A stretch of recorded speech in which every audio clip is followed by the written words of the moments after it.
less in their pension bonds to take out. Changes to national insurance contributions will have a similar effect, bringing forward tax receipts in the next few years and then costing the Treasury money for years to come. You're listening to the 6 o'clock news on BBC Radio 4. The main news so far. America has responded to the annexation of Crimea by announcing more sanctions. There are other effects as well which have not been considered. Russia reacted by imposing its own sanctions on US politicians. A search is underway in the southern Indian Ocean after 2 large objects, which could be debris from the missing Malaysian airliner, were photographed by satellite. Still to come. I've been pestering Tom from the day I started for a new play, and a few months ago he told me he was in Dorset writing a play, and he's now finished it. The promise of a new drama from Sir Tom Stoppard. Allegations that British soldiers unlawfully killed Iraqi civilians in 2004 have been dropped at a public inquiry in London. The Al-Swedi inquiry, which opened a year ago, has been examining claims that Iraqi civilians captured during the battle in southern Iraq in 2004 were subsequently killed at a UK military base. But lawyers for the dead men's relatives said today that they no longer believe there is sufficient evidence to support the claims. The Ministry of Defence, which immediately allegations, said it was pleased that they'd been withdrawn. This report from Ben Gagan. The inquiry was set up to look into the events that followed the so-called Battle of Danny Boy, when British troops and Shia insurgents fought each other for 3 hours at a checkpoint in Maysan province. More than 20 Iraqis were killed, but the circumstances have always been disputed. Families of the Iraqis originally claimed that several men were summarily executed by the British soldiers once they'd been taken prisoner. Today, though, lawyers acting for the families said that after hearing the military evidence, they decided there was insufficient material to support a finding of unlawful killing. The families insist that numerous other allegations of ill treatment and violence should still be considered by the inquiry.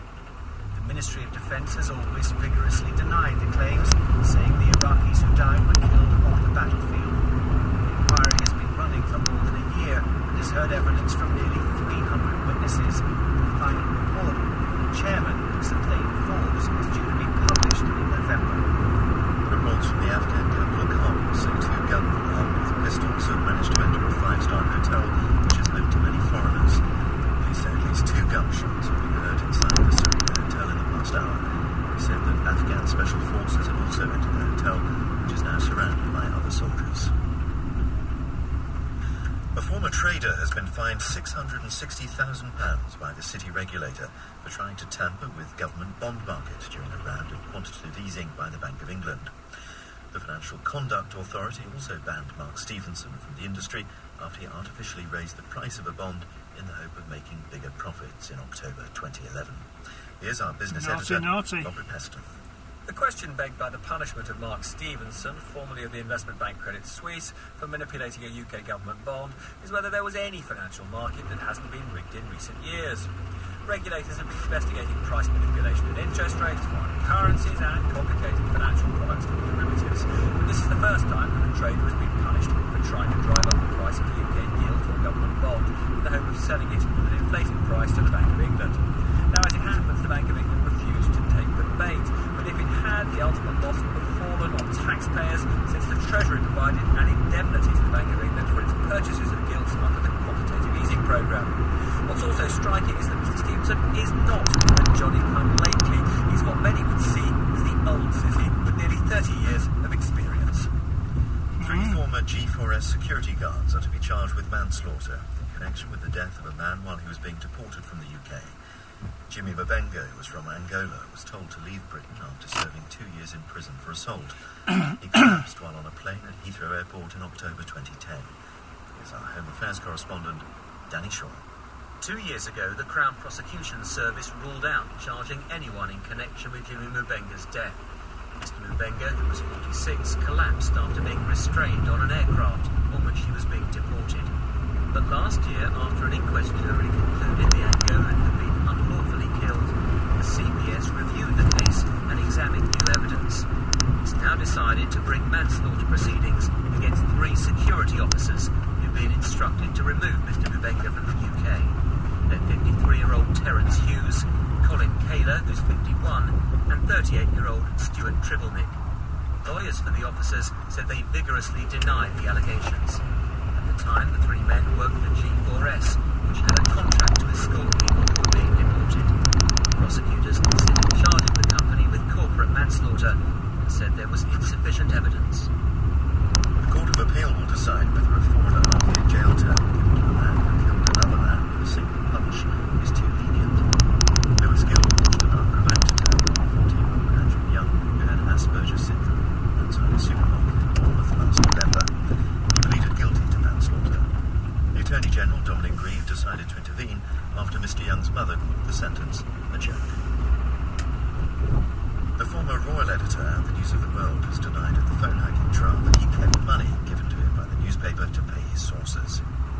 The defence lawyer for the paper's former editor, Andy Coulson, claimed financial information shows that between 2004 and 2006, Clive Goodman made no withdrawals from cash machines. Mr. Goodman told the Old Bailey that these details were incomplete and didn't take into account an inheritance of £140,000. Mr. Goodman, Mr. Coulson and 5 others deny all the charges against them. The government has admitted that there's an unacceptable backlog of people waiting to be assessed for a new disability benefit. Personal independence payments were introduced last year, but a committee of MPs has heard that most claimants were waiting several months before receiving the money because their assessments are being delayed. More details from our social affairs correspondent, Michael Buchanan. Claimants for PIP are assessed by 2 companies, Atos and Capital, on behalf of the government to determine whether they're eligible for the benefit. The aim was to carry out the assessments in 3 months or so, but MPs in the Public Accounts Committee heard evidence from charitable and voluntary organisations that many claimants were waiting around 7 months before getting any money, forcing some to go to food banks or borrow from payday lenders. The Secretary of the Department for Work and Pensions told the committee it was an unacceptable backlog due to the assessments taking longer than anticipated. They were working with the private companies to hire more staff.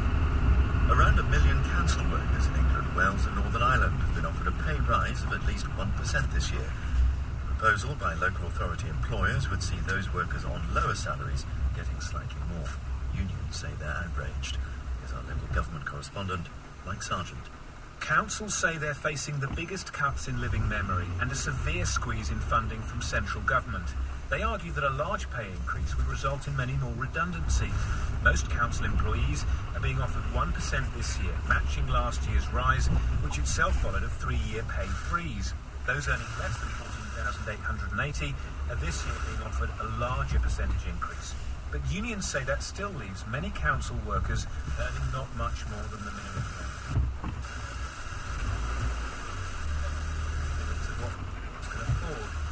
Unison, the union representing 600,000 local government employees, called it miserly. A strike over pay is by no means certain, but just as they did after NHS staff were offered a similar 1% deal last week, unions said they would consult members about what action to take. In the city, the 100 sheriff extended. Hello. It's in here somewhere.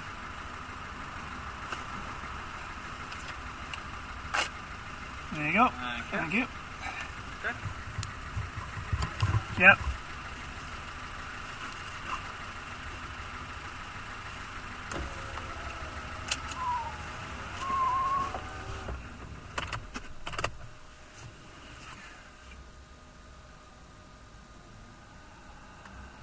Right, we're here safely. And